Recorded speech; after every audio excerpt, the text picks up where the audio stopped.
El primer problema que queremos abordar es la falta de planificación en los avances urbanos de nuestras ciudades, en este caso del área metropolitana de Mendoza, que tiene una presión inmobiliaria y de desarrollo territorial hacia los bordes de las ciudades conformadas. En este caso hay un avance demostrado hace varias décadas, más de 5 décadas, hacia los cinturones verdes o pisando nuestra infraestructura agrícola, pero también una que va hacia el oeste, hacia el Pedemonte, que durante las últimas décadas han dado más problemas que resolución de cosas. Con un enfoque hidrológico, este avance urbano sobre Pedemonte genera cambios locales en el ciclo hidrológico, afectando la infiltración. Es muy conocido que las impermeabilizaciones de las ciudades alteran los flujos, no infiltra, escurre más. La causa, el efecto es las inundaciones.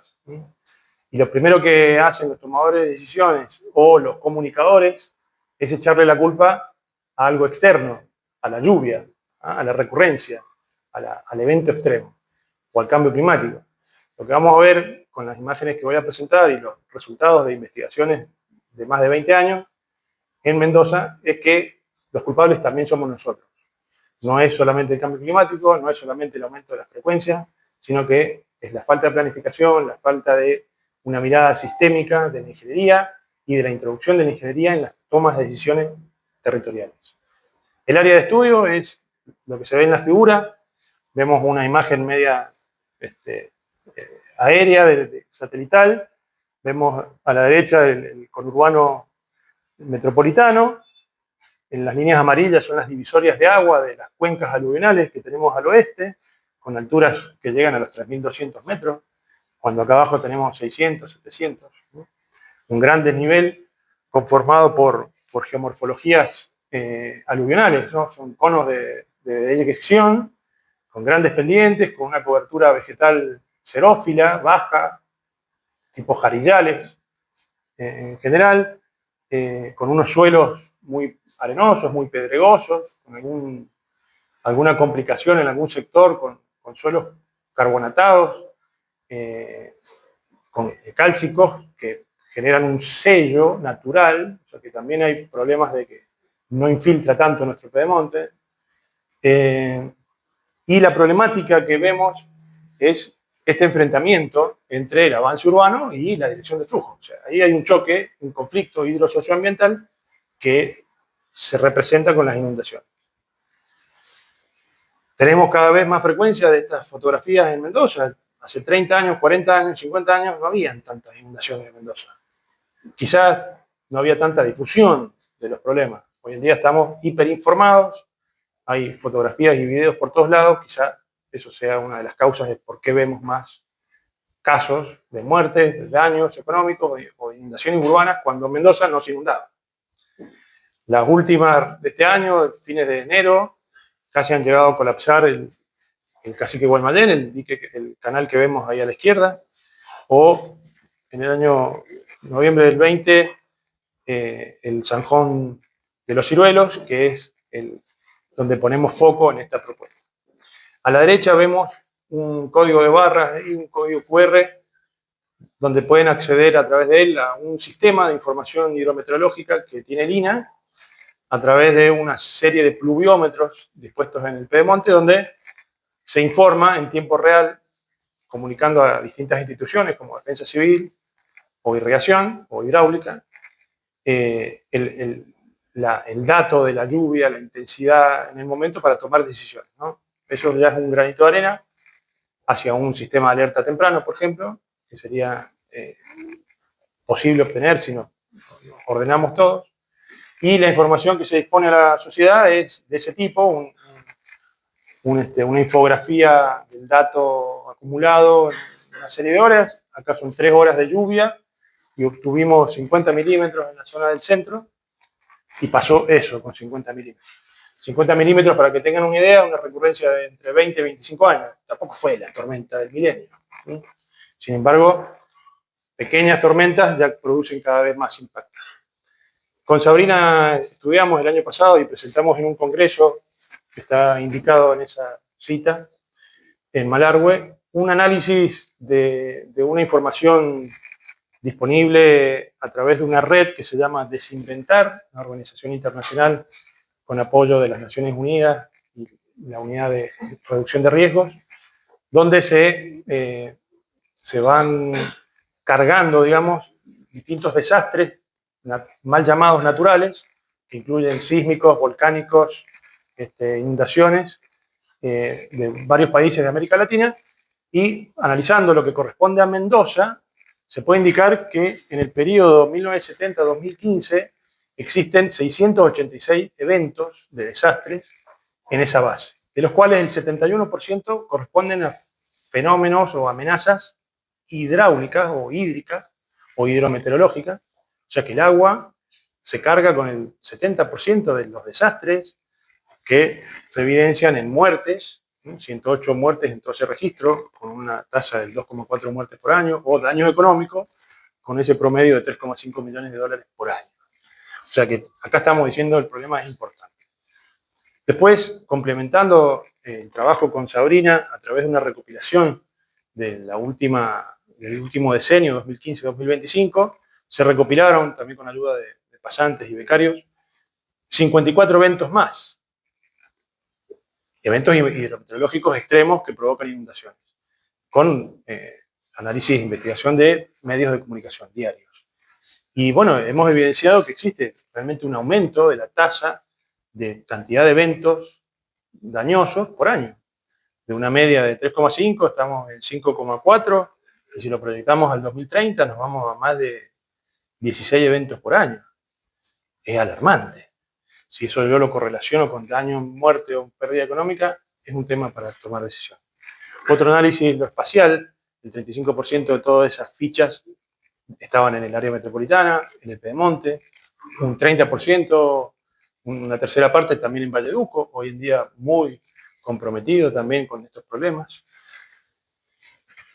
Y existe, sí, la otra parte externa, ¿no? Existen catalizadores que presionan el sistema con proyecciones realizadas por el IPCC al 2030 y al 2050 con aumentos de temperatura que generan precipitaciones, cambios en los regímenes nivales, aumentos en las precipitaciones del llano. Eso sí es externo. Hay una elevación de la isoterma de grado cero que hace que a partir de esa para arriba esté el suelo congelado o la nieve en estado sólido en vez de líquida. Si esa línea de cota de altura, donde la temperatura es cero, aumenta, se va a derretir una franja altitudinal, que eso va a repercutir en inundaciones por tener mayor caudal. Y en general están habiendo procesos de descongelamiento súbito de permafrost, de suelo congelado, que generan aluviones, como lo que pasó en 2013 en el arroyo de Las Mulas. Un aluvión raro, pesado, flujos de barro muy raros, ¿no? Que provienen quizás por estos eventos externos. Pero no hay que dejar de lado la presión antrópica, ¿no? Nosotros mismos generamos estos cambios en los ciclos hidrológicos locales, impermeabilizamos los suelos y la población va aumentando. O sea, tenemos más gente, más ciudades, más barrios y más presión en el sistema.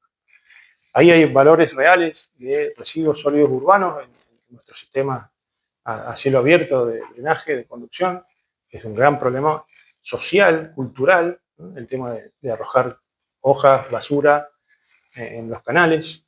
La Dirección de Hidráulica ha tomado en consideración estas cuestiones y han afrontado estos costos de limpieza de canales y mantener el sistema óptimo para recibir esos caudales. Existe una infraestructura aluvional grande, elevada, más de 200 kilómetros de canales, con unos sistemas principales, con los diques aluvionales, que tienen una larga data, una larga trayectoria, un promedio de 72 años de vida útil, que en cierta forma estamos evaluando en la Universidad Tecnológica su estabilidad hidrológica y estructural. El efecto que se consigue es una escala, un dominó, digamos, una escalera de problemas que llegan a las inundaciones. Esta impermeabilización genera aumentos, 4 aumentos. Aumenta la velocidad, llega más rápido, aumenta el volumen, llega más agua, aumentan los caudales pico, que es lo que nos interesan a los que proyectamos obras, y aumentan los contaminantes, que es una cuestión que no estamos mirando en el hemisferio sur, en América Latina en general, el problema de la contaminación del drenaje pluvial, ¿no? Un tema que tenemos que incorporar. Hay algunas indicaciones, algunos resultados resumidos. Hemos demostrado o evidenciado que una urbanización incrementa, comparado con la situación anterior, 6 veces el caudal. Es mucho. O sea, y tenemos una infraestructura decimonónica, es decir, del siglo XIX, con el concepto de sacarnos el problema, un enfoque sanitario, de drenar. El problema es que agua abajo hay alguien o algo que recibe ese aumento. Acá mencionando algunos trabajos en los que pudimos participar para evidenciar este impacto de hasta 6 veces, es el efecto que produce en los caudales que inundan, no por la lluvia, sino por el cambio hidrológico local que produce las urbanizaciones. En el año 2019, en el INAH, presentamos un estudio que después se promulgó una ley para regular la urbanización en el Pedemonte. En ese estudio se evidenció con hidrogramas simulados, con una especie de gemelos digitales, como mencionaron, tratar de identificar la relación causa-efecto en el Pedemonte para poder predecir eventos o diseñar con estos sistemas o tratar de asimilar el proyecto a las condiciones locales para reducir ese impacto, ¿no? Pero ya en el año 21, por ejemplo, en otro congreso interuniversitario presentamos comparaciones reales de casos de estudios en barrios en los que pude participar por consultorías ejecutados no en el Pedemonte en sí, sino en cercanías, pero con condiciones, con diseños urbanos tradicionales, dameros, ¿no? Calles cuadradas.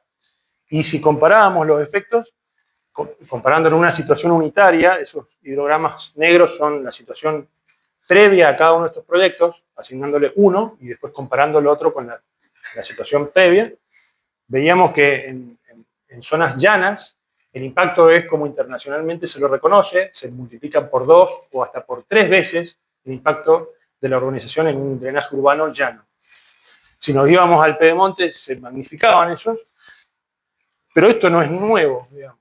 Ya desde el 2007, donde pude publicar mi tesina de grado en un Congreso Nacional del Agua, ya estábamos evidenciando eso. Esta es una operatoria del IPB del año 2004, donde en el Pedemonte se avanzó con un barrio en forma de damero.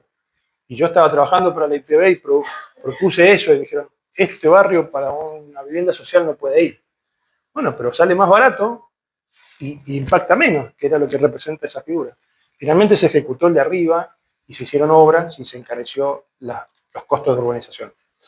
Desde la Facultad de Ingeniería de la UTN, presido ahí un laboratorio de hidráulica, donde también en distintos eventos, congresos, por ejemplo en el Congreso Latinoamericano de Ingeniería, en el 2017 presentamos diseños técnicos, ingenieriles, con trincheras de infiltración, pozos de retención, sistemas de limpieza o bocas de tormenta, o mixtos de trincheras de infiltración como soluciones alternativas, en su momento llamadas drenaje urbano no convencional. En el año 2019-18 pude trabajar asesorando al municipio de Luján. Y ahí se propuso algo interesante, muy innovador, que es una restricción al dominio de terrenos privados a través de lo que se denominó corredor aluvial y biológico, que es un espacio para que el agua aluvial pase y no mate gente, no haga daño, y se prevea temas ambientales, corredores ecológicos, por ejemplo.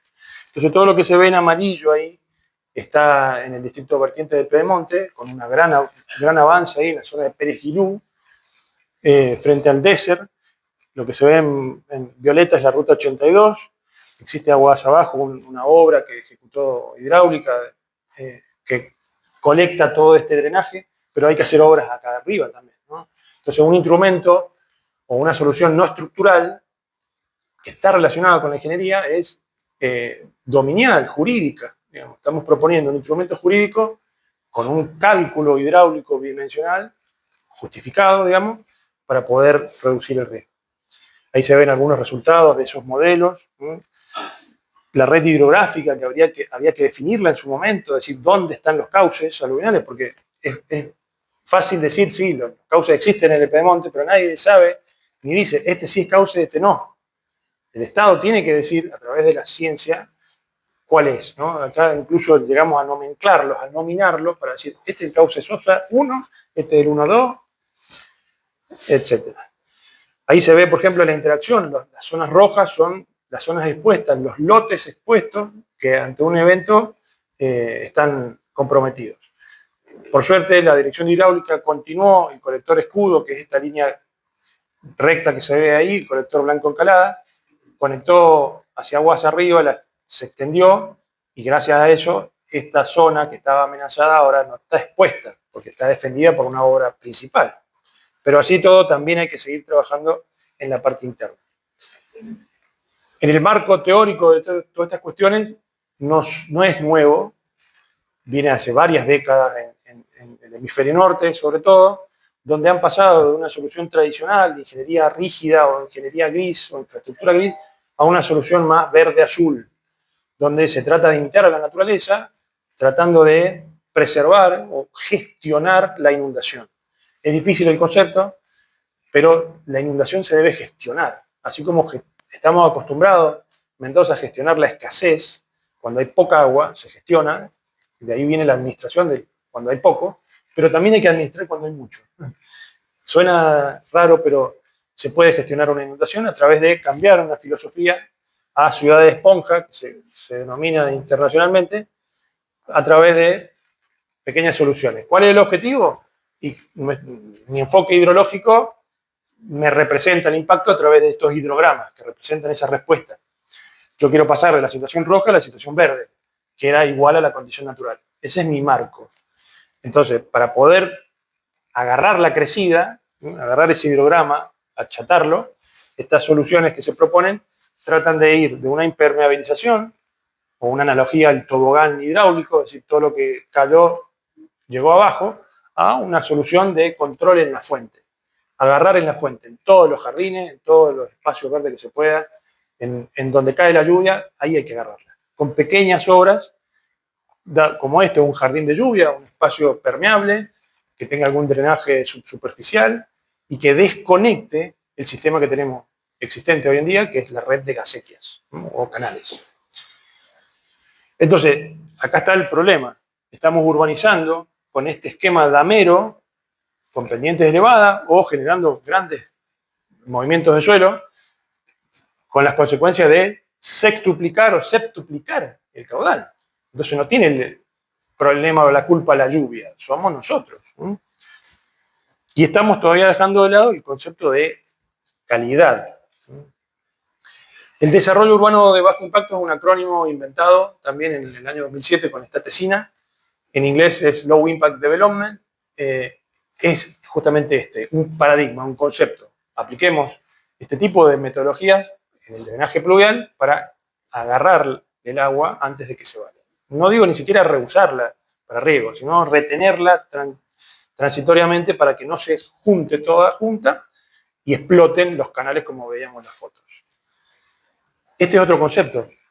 En el desarrollo urbano adaptado a las condiciones geomorfológicas, topográficas, dependientes, si yo impongo este sistema de damero, pierdo por todos lados, porque este sistema ya de por sí tiene mayor longitud de calles, entonces tengo mayores cantidades de metros de servicio, de todos los servicios, mayores movimientos de suelo, mayor costo. Yo comparé con datos reales de operatorias de vivienda y me daba un 30% más barato diseñarlo así. Es más difícil replantearlo, más difícil construirlo, sí, pero no estamos acostumbrados. Hay una inercia del sector privado, público, de pensar que es más caro. No es más caro. Acá hay otro ejemplo de un jardín de lluvia, una celda de biorretención llamada, que no es más que un pozo con piedra bola, con algún geotextil que filtre y me permita que dure al menos 10 años. ¿Tiene mantenimiento? Y no. ¿Qué tendría que hacer de acá a 10 años? Y sacar la piedra y volver a meter piedra. Tampoco es mucho. Tenemos que incorporar eso, como que son obras a pérdida, digamos. Va a ser más barato rearmarla después, completa, o una parte, la parte de arriba. Ahí está la amortiguación que queremos reducir con la aplicación y la demostración matemática, simulando con modelos numéricos de aplicación de estas soluciones, se puede evidenciar esto. Si yo coloco en un modelo matemático estos pequeños cambios, se evidencia que la cuenca tiene que actuar diferente, ¿no? Y está demostrado con ejecuciones reales, en caso, yo no sigo los casos que proyecto, es un problema mío, de no darle continuidad y monitoreo a lo que proyecto y se ejecuta, pero que funciona. Es cuestión de tener ese monitoreo permanente. Y también está demostrado que hay un ahorro económico en los costos de urbanización. La normativa que tenemos en Mendoza es muy buena en temas ambientales, en temas de regulación del territorio. Somos pioneros a nivel nacional en varias leyes. La ley del Pedemonte del 22, que surge de este estudio de Lina, también da cuenta de que el diálogo ciencia-política se puede dar. Y las universidades o los centros de investigación podemos ofrecer estos insumos para que las leyes sean lo mejor para todos, ¿no? Y como comparación, en un nivel jurisdiccional menor, la resolución, la ordenanza municipal, indicada ahí, la 13893 del 21, que proponía estas restricciones al dominio para poder bajar el riesgo, también es buena. Una solución que dio la ley 9414 fue la creación de una unidad supramunicipal y subprovincial, denominada Unidad Interjurisdiccional del Pedemonte, que aglutina los 4 municipios del Pedemonte metropolitano y distintas instituciones, entre ellas la Dirección de Hidráulica, Vialidad, entre otras, para discutir proyectos, evaluar con una mirada única y en un lugar único, y no sea sectorial la toma de decisiones. Entonces, esto me parece una solución muy innovadora y replicable en toda la Argentina para tomar esas decisiones donde hay múltiples instituciones, múltiples funcionarios, múltiples miradas. Eso se está llevando a cabo y tengo entendido que anda muy bien el accionar de la UIP. Como anexo de la ley, también hay pautas ingenieriles presentadas con este estudio de Lina, donde se prohíben estos dameros en el Pedemonte, se restringen movimientos de suelo y se proponen estas soluciones basadas en la naturaleza, que es lo que se propuso en el Fondo Verde.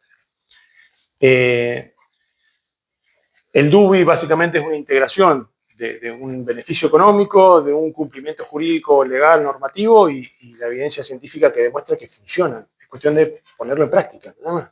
No es nuevo lo que estoy mostrando, ¿sí? El ingeniero Alberto Vich del CRISIT, ex-CRISIT, ejecutó trampas de agua en Godecruz que funcionaron. Y la Dirección de Hidráulica las ha replicado y las ha mejorado y funcionan. Hay que seguir mirando el problema de ese enfoque. El concepto de seguridad hídrica va a estar incluido en el Plan Hídrico Mendoza. Eso es una novedad que le estoy adelantando. Quizá lo deba, pero soy políticamente incorrecto. Pero está cambiando, se están incorporando conceptos de riesgo en la planificación. Eso es importante, es bueno. Está definido en el PPOT, en el Plan Provincial de Ordenamiento Territorial, pero falta la práctica, ¿no? Y el concepto de seguridad hídrica, que dice la disponibilidad de agua en cantidad y calidad suficiente para el desarrollo de nuestras comunidades, atendiendo o entendiendo un cierto nivel de riesgo aceptado por todos. Tiene las dos caras de la moneda, la disponibilidad, la gestión de la escasez que estamos acostumbrados, pero aceptando el nivel de riesgo. Esa definición es muy buena y si la tomamos como eje rector de la planificación vamos a andar bien porque vamos a incorporar estos temas de gestión de inundaciones. La propuesta en sí del Fondo Verde tiene que ver con una mezcla de todos estos que les conté. Aplicar los corredores aluviales y biológicos en la cuenca del arroyo, del arroyo, el Zanjón de los Ciruelos, perdón, y proponer soluciones basadas en la naturaleza, pequeñas obras que, demostrando primero matemáticamente el efecto, después en su ejecución se puede evidenciar. Acá vemos una imagen satelital del área metropolitana, la cuenca del Zanjón de los Ciruelos tiene más de 70 kilómetros cuadrados, tiene el dique Los Papagayos aquí, en esta zona, que regula 4/5 partes de la cuenca. Queda 1/5 que está fuera del área defendida por el dique, y parte de eso es la reserva de Divisadero Largo. La reserva va a quedar natural, obviamente no se va a impermeabilizar, pero el espacio que queda entre la reserva, que es esta parte verde, y el inicio del Zanjón de los Ciruelos, que es ese celeste de acá, entre este espacio hay un espacio verde todavía que está en litigio con Cuyo, Vila, y el día de mañana, si no lo frenamos, si no lo regulamos, se va a impermeabilizar.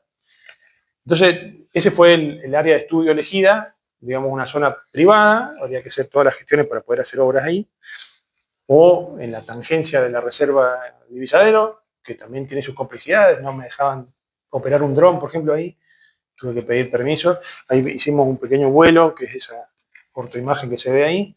Esta es la zona del el perilago que se formaría, el espejo de agua que se formaría si el dique Papagayo estuviera a su máxima expresión. Y se proponen soluciones no tradicionales, una infraestructura verde, digamos, ¿no? Dada con unos diques de gaviones en forma escalonada, que sean permeables, que disipe energía, que retenga un poco. Y el esquema conceptual es ese.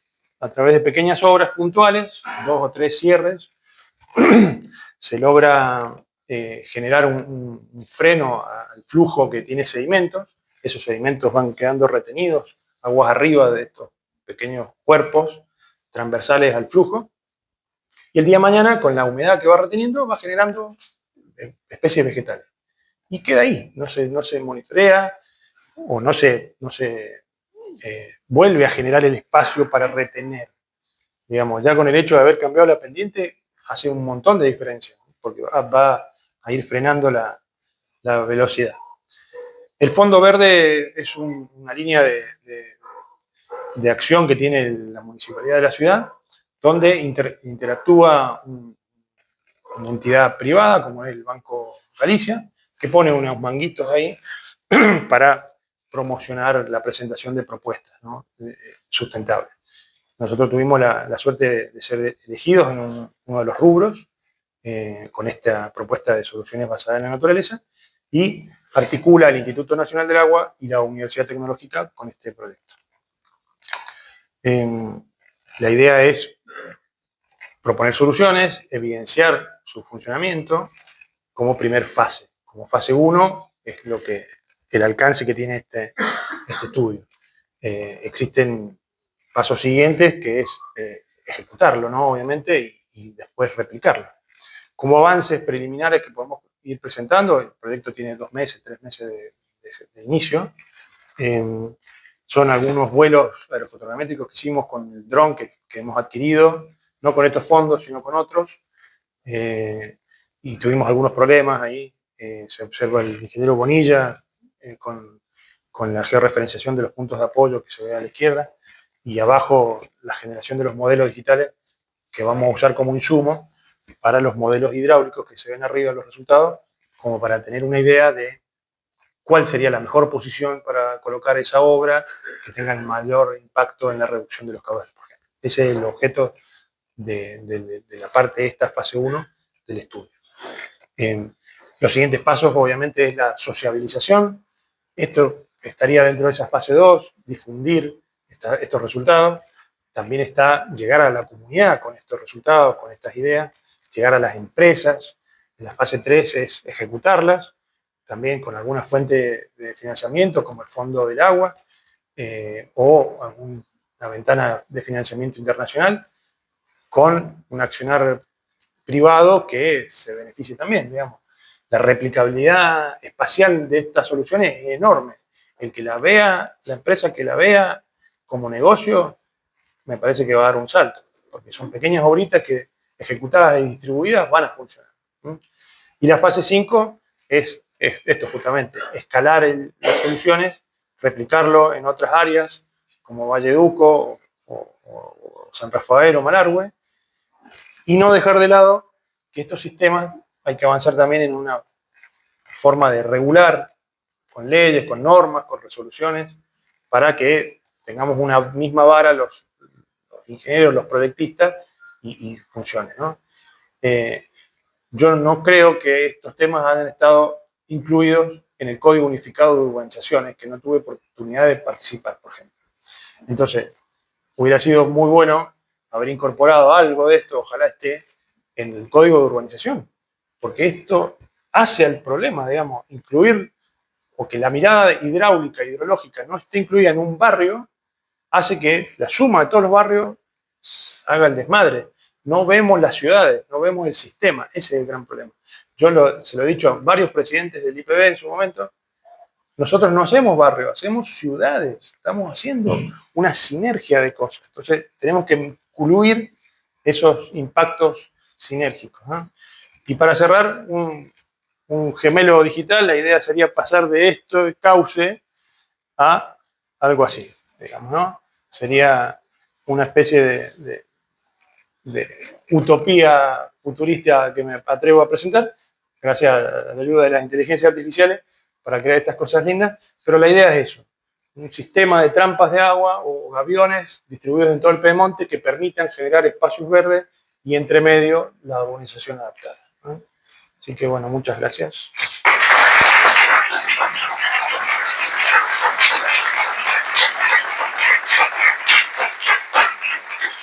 No sé cómo anduve de tiempo, pero estuve rápido, me parece que anduve bien. Bueno, no sé si dejamos las preguntas para después, ahí veo que Pablo está presente. Si alguno quiere hacer preguntas. Bueno.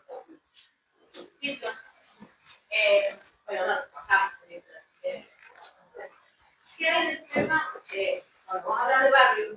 Y todos sabemos que en los barrios, por ejemplo, un vecino de repente en su patio embaldosa todo y no sabe que está realmente perjudicando este tema, o en la vereda también le pone baldosa para que el perro no le ensucie. Eso me parece que en algún lugar también, en algún código, tiene que estar expresado para que el ciudadano común y normal lo sepa, porque no lo hace por maldad, lo hace por desconocimiento. Sí, sí, por eso decía que hay que incluir el tema normativo, es fundamental. Códigos, resoluciones. Sí, sí, tenemos que incorporarlo en nuestras reglas, digamos, sí, totalmente. Sí. Yo entendí que el plan que presentaba la municipalidad de la capital, que van a intentar ponerlo en práctica. Sí, sí. A mí me gustaría saber cómo la municipalidad de la capital va a coordinar esto que está proponiendo con la cantidad de asentamientos clandestinos a los que no puede detener. Sí, sí, coincido. He trabajado mucho en el PROMEVA, el Programa de Mejoramiento Barrial. Varios años estuve en el IPB con financiamiento BID y vi ese componente. Vi la necesidad de la multidisciplina, porque hace falta interactuar con otras disciplinas. Es un desafío. Lo que nosotros nos comprometimos con la municipalidad es la fase 1, digamos, la fase fácil, porque la sabemos hacer, digamos. Podemos ir al campo, relevar, tomar muestras, generar modelos matemáticos y decir, esta es la solución, por acá es. Pero yo quiero ejecutarlo, quiero seguir las otras fases para realmente evidenciar físicamente la ejecución de eso. Y uno de los desafíos es articular con los sectores más vulnerables. 100% de acuerdo. Sí, sí, tal cual. Sí, sí, sí, sí, 100%. Sí, sí, sí, sí, en la zona del Challao, bueno, Pablo seguramente va a comentar, es una zona roja, digamos, de Mendoza, de Gran Mendoza, así como la del sur que yo mostré. Acá estamos en una zona intermedia del Pedemonte, pero están las dos cosas, la realidad socioeconómica alta y la baja. ¿Sí? Otra pregunta más. Usted tiene una oportunidad de conocer a Sí.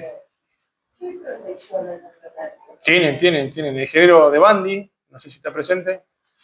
Bueno, un ingeniero también de la tecnológica docente proyectó reservorios de detención aluvial. Sí, sí.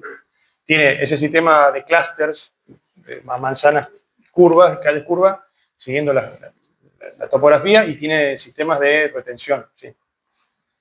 Que si no tuviera eso, impactaría en el colegio Agua Abajo, en el colector. No, sí. Ese barrio es un ejemplo para mí. Muchas gracias.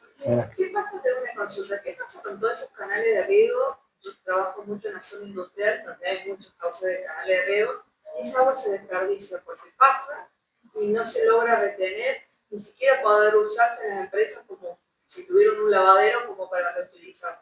En una lluvia, en una tormenta.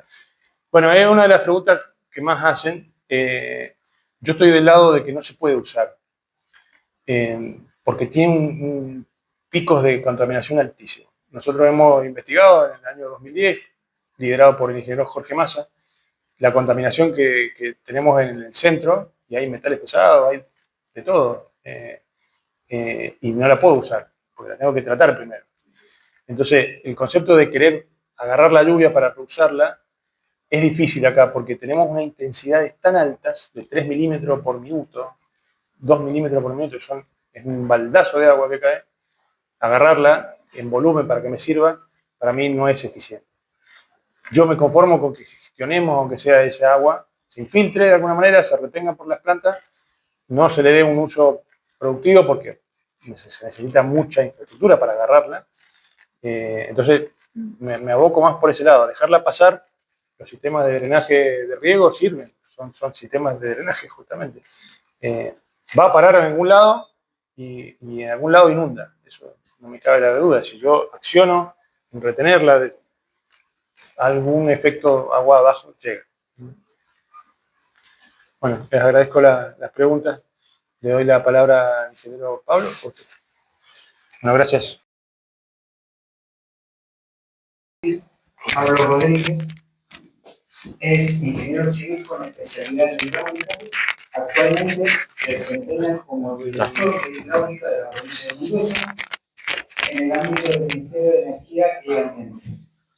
Ha complementado su formación con estudios en posgrado en gestión de obra pública, formulación y evaluación de proyectos de inversión y gestión integrada en los recursos hídricos.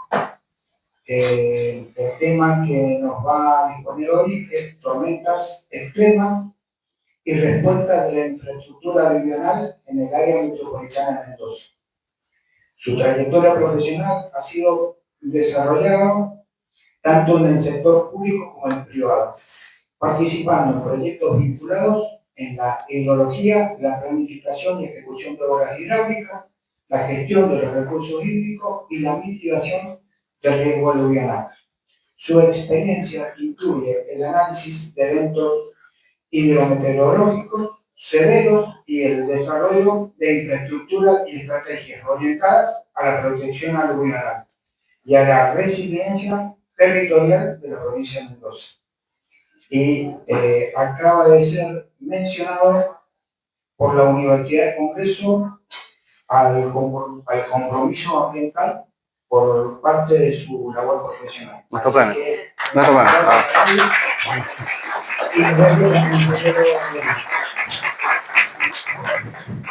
Bueno, no sé si se escucha bien. Muchas gracias por la invitación al Consejo, al Centro de Ingenieros. Agradecer al ingeniero Víctor Burgos. Para mí, exponer con él es un placer y un privilegio porque ha sido profesor mío y un referente en la materia de la hidráulica. También agradecer la presencia de la subsecretaria de Ambiente, la ingeniera Nuria Ojea, que está con nosotros. Nos acompañó también en la entrega del premio.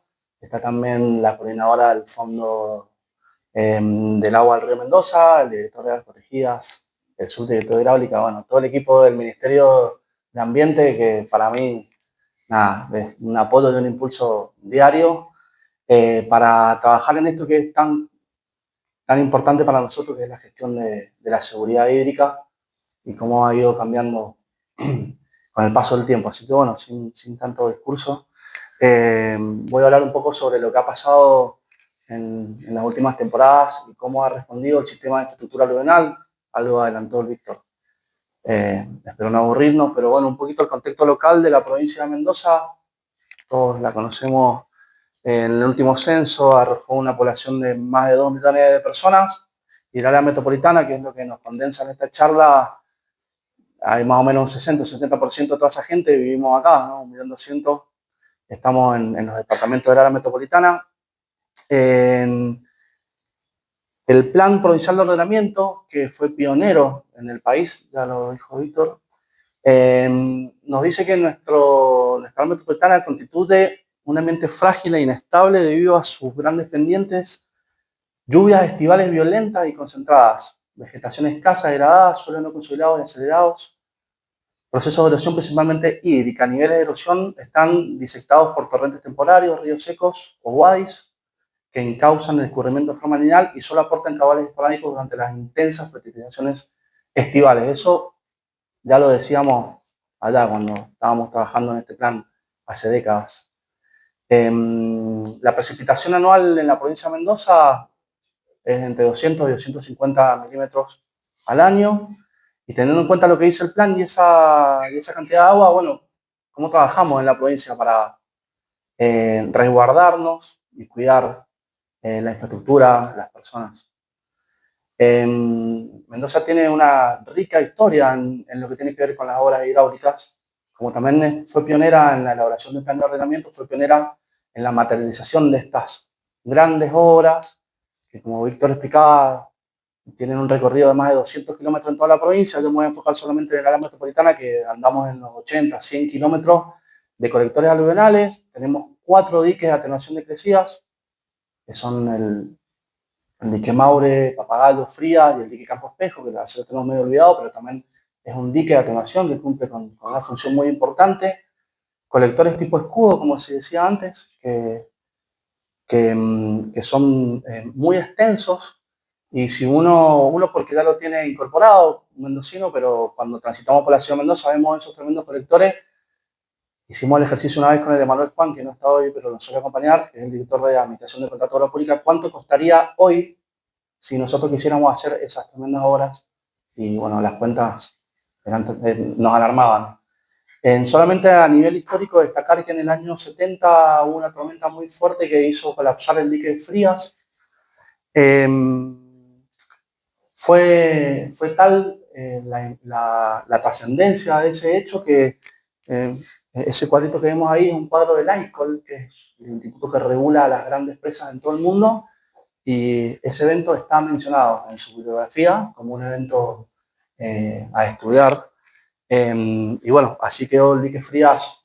Fallecieron más de 20 personas, o digamos pérdidas de decenas de millones de dólares en la provincia. Ahí puse algunas notas del diario de la época. Y bueno, la caracterización un poco hidrológica y más de lo que tiene que ver con las cuencas aluvionales que descargan a la ciudad, son esas que están ahí. Ocupan a razón de kilómetros, decenas de kilómetros cuadrados las cuencas. Son las San Isidro, Papagayo, Frías, Maure, Sosa, Chacras. Con el paso del tiempo las hemos ido nomenclando a veces de alguna otra manera. Pero bueno, digo, siempre es importante la comunión entre la parte académica y la parte institucional para ponernos de acuerdo en algunas cosas. Importante destacar que la gente de planificación tiene un visor, un nodo, está trabajando en una IDE, donde vuelcan toda esta información y se puede consultar. Bueno, eso es un poco, ¿no?, una foto de dónde estamos nosotros, cómo convivimos. Solamente contar una situación que nos pasó hace 2 veranos, que cayó una tormenta muy fuerte en el Pedemonte, en la cuenca del Frías, y las tormentas suelen desplazarse de sur a norte, y empezaron a cargar todos los colectores de la ciudad y empezaron a traer mucha agua, pero en la ciudad no llovía. Ese evento pasó de noche y al otro día empezaron a circular en los medios de prensa, en la radio, la gente estaba sorprendida porque había bajado agua, si era algo que se había roto. Entonces me acuerdo como anecdótico que me llamó el director de prensa de nuestro ministerio para decirme: Pablo, ¿qué pasó? Y bueno, pasó que el sistema aluvional funcionó. Digamos, si nosotros vemos todo ese pedemonte, cada vez que llueve, si esas obras no existieran, todos esos escurrimientos, pues se desbordarían y invadirían la ciudad. Por eso esa foto. Bueno, esto es un esquema lineal de cómo están conformadas las obras aluvionales en el área metropolitana.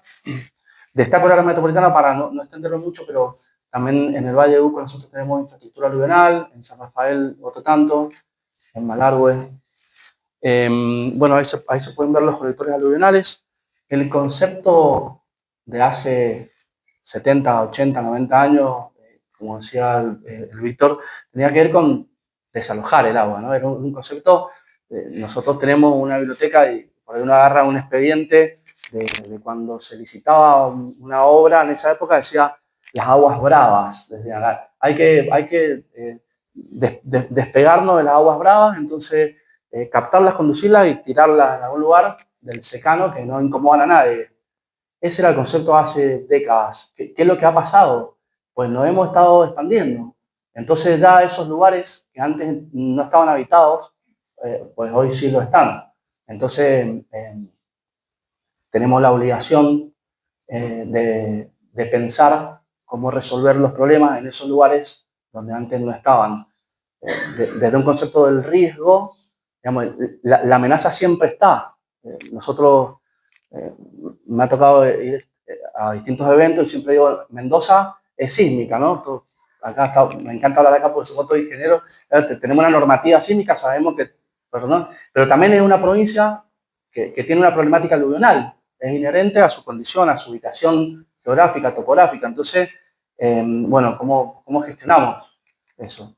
Bueno, en una primera instancia, con infraestructura que le decimos ahora infraestructura civil gris, ¿no?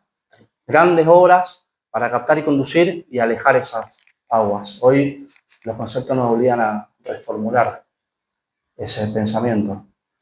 Bueno, hice una recopilación de los diques, más que nada como para que por ahí no los conoce. El dique Frías después del año 70 se reconstruyó, se hizo una obra mucho más grande. Pero el dique Mauro y el dique Papagalos son diques que ya tienen 70, 80 años. El año pasado, después de un gran esfuerzo, firmamos un convenio con la Universidad Tecnológica Nacional para hacer una revisión estructural de esas obras. Estamos trabajando en eso. El norte o el producto de eso va a ser, si es necesario, reforzarlas, hacer alguna obra estructural que les permita aumentar su vida útil. De momento se han comportado muy bien. Ahí les voy a mostrar algunas imágenes de este verano. Bueno, la dirección de hidráulica es una dirección que durante 50 años formó parte del Ministerio de Obras Públicas, que ha cambiado de nombre, ¿no? Infraestructura, Obras Públicas.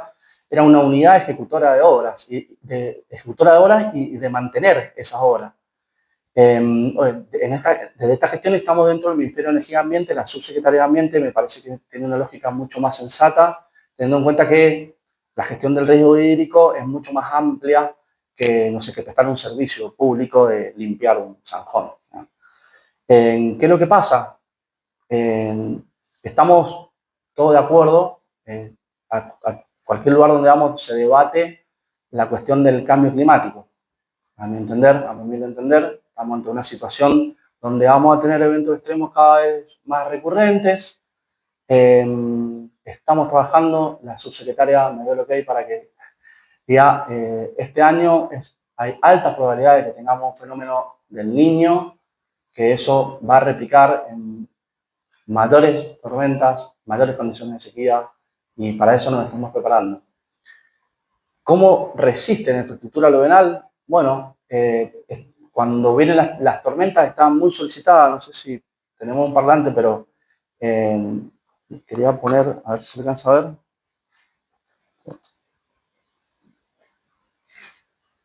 A ver si... No está el código, ¿eh? A ver. Bueno, es el colector Los Ciruelos. En el 2021, corregime Pablo, 2020, noviembre de 2020, bueno, hubo una tormenta muy grande en la cuenca del colector Los Ciruelos. En el video se podía ver cómo iba a tope y quedó así, como lo ven. Tuvimos que salir de urgencia a repararlo porque se podía producir un efecto dominó y seguir arrastrando losa tras losa. ¿Y qué es lo que nos pasa? Bueno, acá abajo es información que nos proporciona la gente de Lina a través del CIPLUM, que es un sistema que es muy bueno, hay que complementarlo, hay que darle mayor impulso. Es muy buena la información que nos entrega. ¿Qué es lo que estamos observando? Como explicaba Víctor, ya no hay una de esas crecidas cada 5, cada 10 años, sino que el ciruelo lo vemos lleno 2 veces al año. Entonces, estamos trabajando para generar un proyecto para ver cómo podemos atender ese problema, pero eso tiene muchas implicancias. Desde un lugar climático, ¿no? Tenemos tormentas recurrentes cada vez más cerca una de la otra. Y desde la problemática del ordenamiento, evidentemente, el crecimiento urbano ha hecho que esas cuencas hayan cambiado su condición de suelo. Entonces, la precipitación efectiva, los escurrimientos reales son mucho más grandes y las capacidades de las obras que estaban proyectadas de hace muchos años atrás están quedando cortas. Un ejemplo que yo a veces doy es, por ejemplo, la obra del 82. Era una ruta que se quedó corta. ¿Y qué hicieron? Le agregaron un carril más. Bueno, una obra hidráulica. Tiene el mismo concepto técnico. Bueno, acá también había un video. A ver si esto funciona.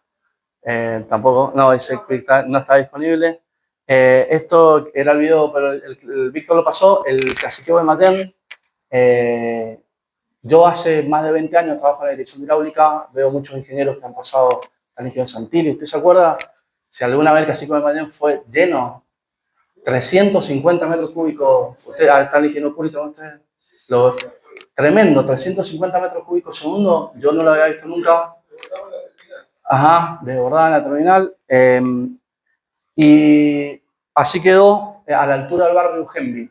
A la altura del barrio Ugembi, el caciqueo de Matén termina su sistematización, tiene 2 saltos y se empieza a encajar. Esos saltos son obras de hormigón que tienen más de 3 metros de alto. Se lo dejó como si fuera un avión de papel. Así que tuvimos que salir en conjunto con la irrigación a repararlo y ahora estamos trabajando en un proyecto para volverlo a construir.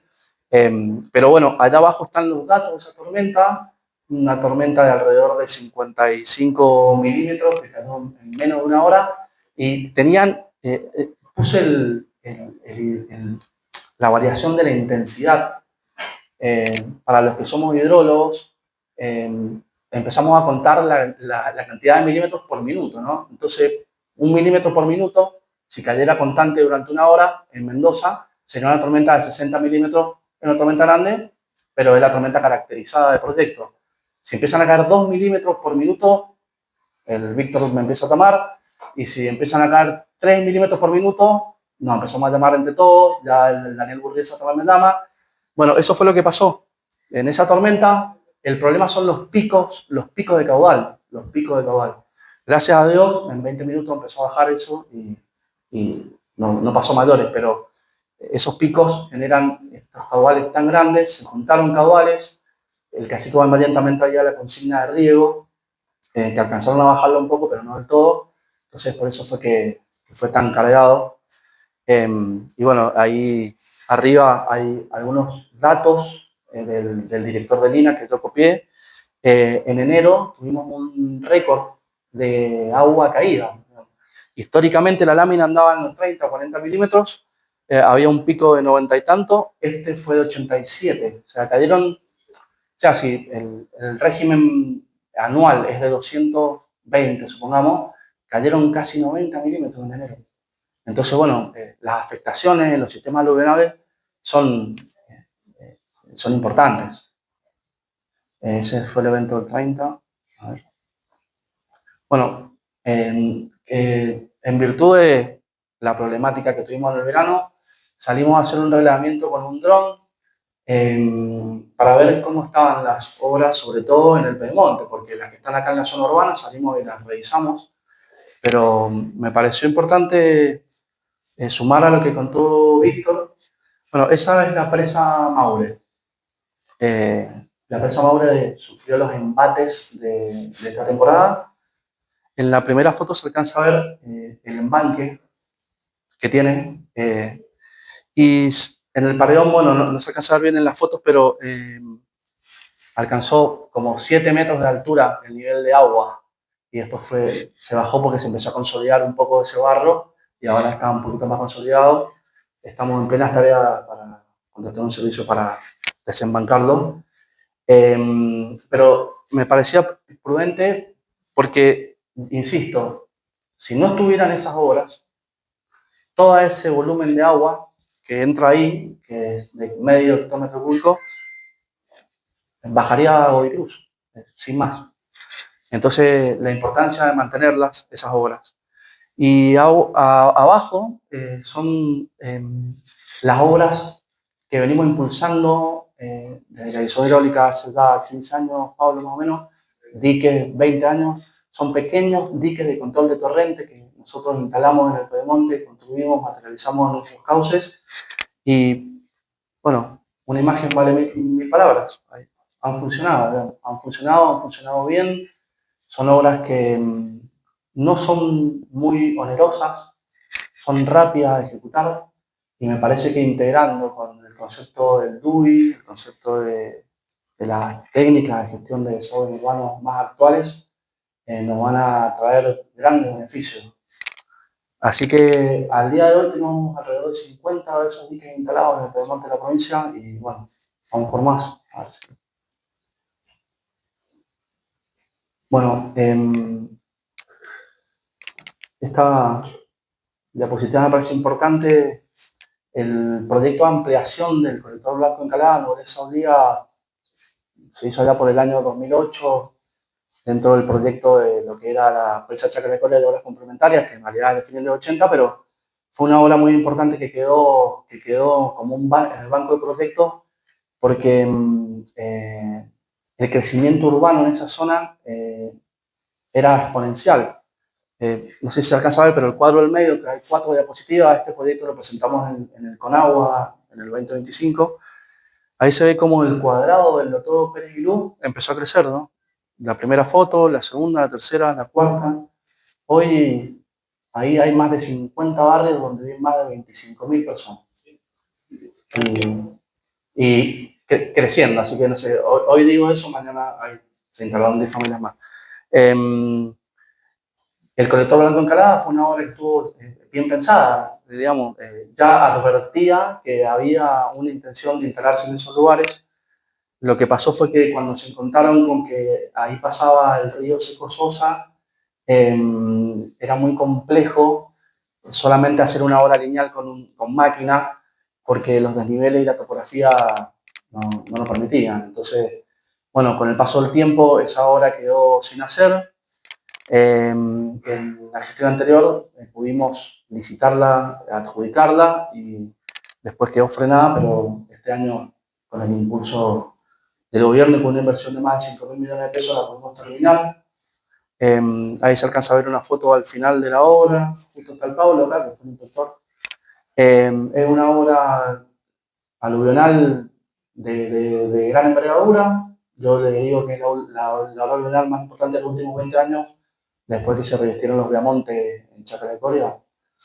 No se me viene a la mente una obra más grande que esa. Y bueno, en honor a las obras que tiene la provincia, nosotros las pudimos ir a exponer en otros lugares y la verdad que estaban asombrados de la capacidad que tenemos acá en Mendoza de hacer esas obras. Yo creo que tiene que haber una comunión entre esa infraestructura y las nuevas soluciones basadas en naturaleza, sistemas urbanos de bajo impacto. Me parece que pueden ir las dos de la mano y convivir para el bienestar. Bueno, acá había otro video. A ver. No, hoy la tecnología no me quiso acompañar. Pero bueno, esto que pasó, les mostré el ciruelo crecido, les mostré el cacique guamayén crecido, este es el blanco encalada crecido. Por acá bajaron no menos de 150 metros cúbicos. Nosotros, bueno, cualquiera que circule por la ruta 82 y pase por el Blanco Encalada, pasa por arriba del colector Blanco Encalada que descarga el río Mendoza. Muy cerquita de ahí, en la crucecita, se originó esta tormenta que generó esta tremenda crecida que nos dejó el colector así, como lo ven acá. Esos dientes, esos umbrales que hacen que el agua empiece a disminuirse en su energía al acercarse al puente para no llevárselo por delante, bueno, funcionaron porque estaban pensados para eso. Se rompieron, pero el puente quedó, digamos. Esos umbrales de hormigón, digamos, los partió al medio, el agua, literal. Los arreglamos este año, a ver si está la foto. Ahí está, ya quedaron arreglados. No hay nadie acá en el Ministerio de Infraestructura, muchas gracias por darnos la oportunidad de poderlos arreglar.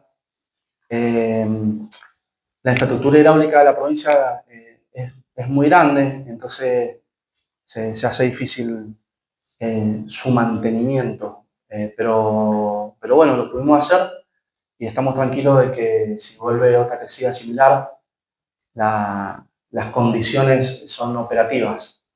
Y bueno, incluso la gente de Paulini hicieron el puente, ya lo terminaron, el puente nuevo. Bueno, ese verano, ¿cuántas veces, Pablo? ¿3 veces? 3 veces le llegó la obra cuando empezaba el agua. 3 veces. Tenían que ir a buscar las vías al río Mendoza. Así que bueno, estaban contentos también que habíamos hecho esto. Bueno, y ¿qué plan tenemos de la Dirección Hidráulica, la Subsecretaría de Ambiente, en conjunto con demás protagonistas, ¿no? Estamos sumando, estamos haciendo sinergia. Bueno, como primera medida, modificar la normativa que tiene la Dirección Hidráulica. Tiene una ley que tiene 60 años. La vez pasada no sé a quién le dije, si tuviera excursioner, me la sacarían en 2 minutos, ahí estarían. Le diría, ¿cómo una ley de 60 años? Bueno, la estamos actualizando. También tenemos normativas de aplicación en lo que tiene que ver con la problemática urbana, que no la he mencionado. El Víctor ya lo contó en profundidad, pero la Dirección de Hidráulica, entre sus otras tareas que tienen que ver con lo que les he contado, emite una factibilidad hidráulica que para los desarrolladores inmobiliarios es una más dentro del conjunto de factibilidades que tienen que juntar para poder aprobar sus proyectos. Entonces, esa normativa es provincial. Nosotros revisamos todos los estudios hidráulicos o la mayoría de los proyectos hidráulicos que se presentan en la provincia y cada vez son más complejos, porque no solamente antes, o sea, en los años 90 revisamos, tenemos nuestros cuadernos de resoluciones, se emitían 5, 6, 7 resoluciones de proyectos.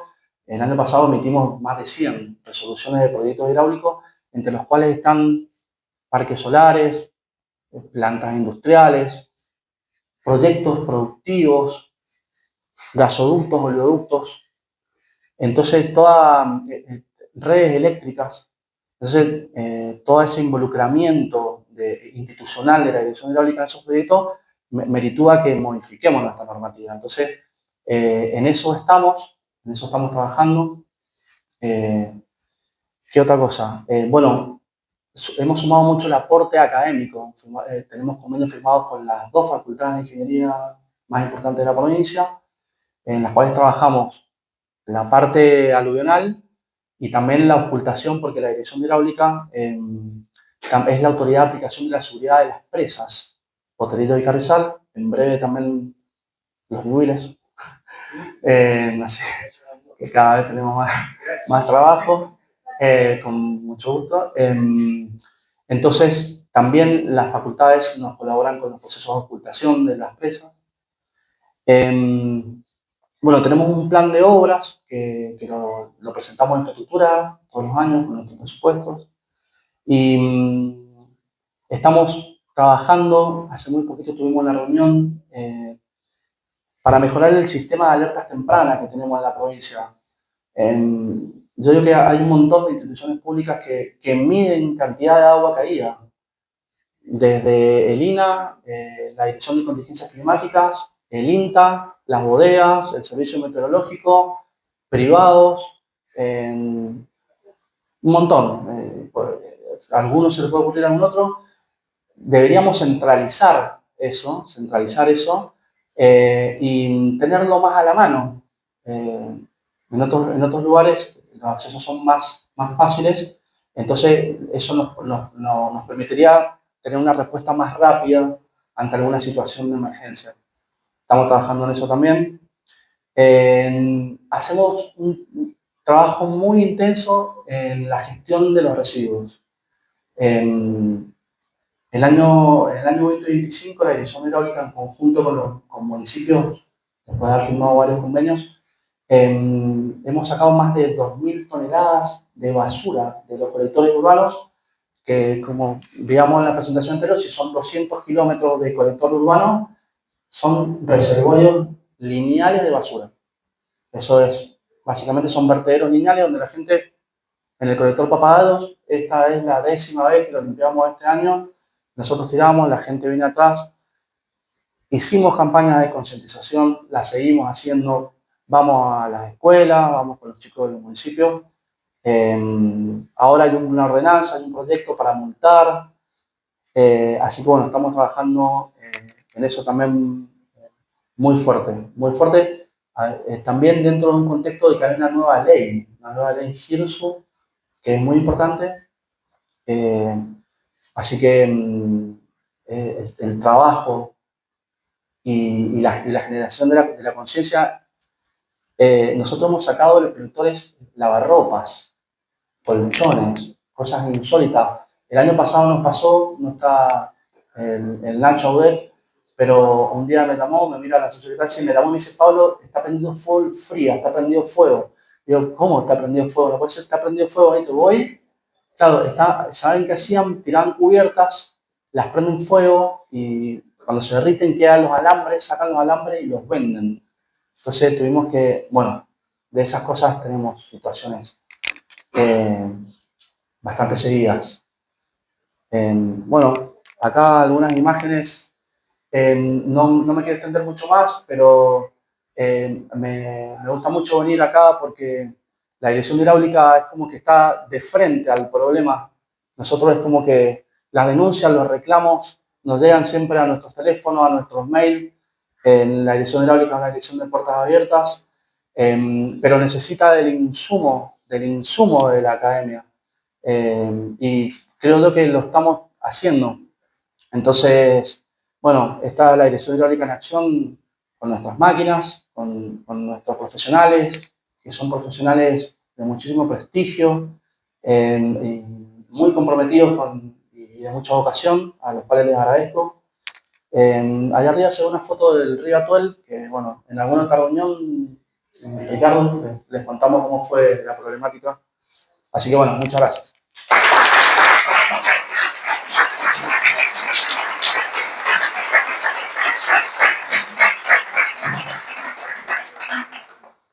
Bueno, si hay alguna pregunta, estamos para contestar. La mía es de matemática. Es la mejor esa. Dijiste 250 milímetros anuales. Sí. Dijiste que la tormenta del verano fue del 97. El acumulado en enero. El acumulado en enero. ¿Y cuánto es la tormenta máxima que se ha registrado?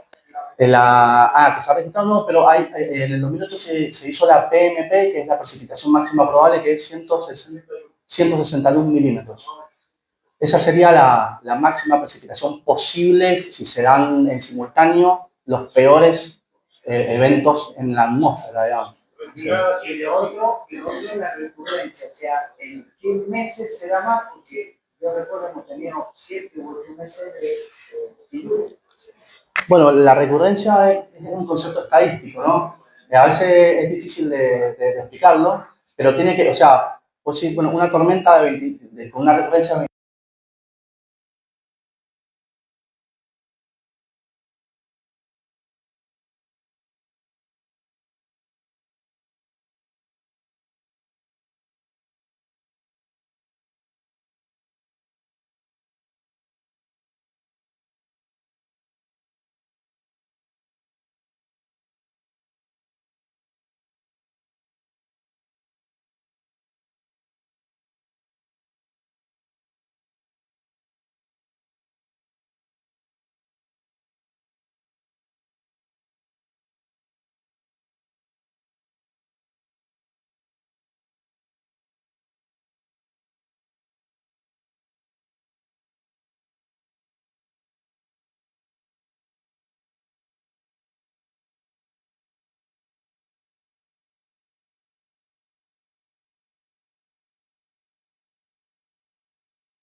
una pregunta para decirle al Mati de la Torre, el director de planificación.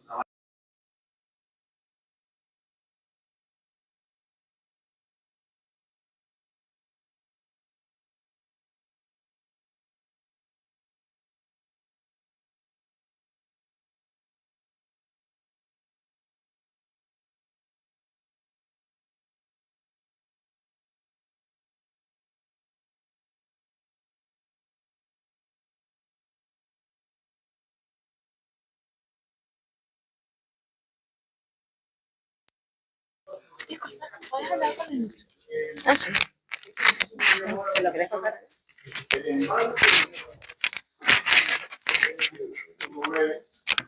Dani, ¿podrás hablar? Mauri, ¿le pasas al Mauri? 220 kilómetros, como recién hablaban. Yo me imagino que para limpiar un cauce no debe ser algo simple, pero más allá de la basura que la gente tira, yo veo muchas veces que hay un montón de escombros, digamos, que no son de producción humana y que están obstruyendo el nivel de capacidad que tiene ese cauce de llevar esa cantidad de agua que, según lo que nos dijo el ingeniero, puede llegar a 7 veces. O sea, si encima lo tenemos embancado y mal, digo, la capacidad que tiene de drenaje de ese cauce se reduce a veces a 1/3. Entonces, yo no he visto, la verdad que no he visto, no me he fijado últimamente, pero no he visto que los cauces sean una ruta, digamos, sino que lo veo siempre con un montón de cuestiones que obstruyen hasta el movimiento del agua. No solamente reduce el volumen y el caudal, sino que hasta reducen la velocidad que puede pasar el agua por ahí. Es una consulta porque me imagino que deben tener que poner, no sé qué cantidad de máquinas para tener eso como un billar. Pues así debería funcionar, me imagino yo.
Trabajador y muy comprometido y todo, digamos, todo esto que decís que es cierto, que por ahí las instituciones que tienen que ver con el agua, irrigación, hidráulica, el INA, los municipios, AISAM, bueno, todas como que deberían trabajar más coordinadamente. Pero yo te planteo un tema educativo de capacitación. Los alumnos normalmente no tienen ni idea de por dónde va el agua, no tienen ni idea de todo el sistema aluvional. O sea, saben, ciclo del agua, los ríos, todo lo demás, pero de esto se sabe muy poco en los colegios, ¿no? Entonces me parece que sería muy bueno ir para adelante con eso. Decir, bueno, a ver, un mapa donde vos veas cómo circula el agua, qué pasa cuando llueve, para capacitar de abajo, porque para que cuando esta gente sea más grande sepa, conozca. Pasa eso, pasa básicamente los que estamos en el ámbito educativo, de eso prácticamente hay muy poco. Así que bueno, eso tipo de desafío. Te tomo el desafío, te adelanto que estamos haciendo una prueba piloto del año pasado. No sé si ustedes saben, pero Mendoza tiene una escuela secundaria que es técnica hidráulica. Está en la acera, se llama Antonio Burgui. Sí. Los chicos de la escuela Antonio Burgui del año pasado hacen sus prácticas profesionalizantes en la educación hidráulica y en el Ministerio del Ambiente. El año pasado tuve una experiencia muy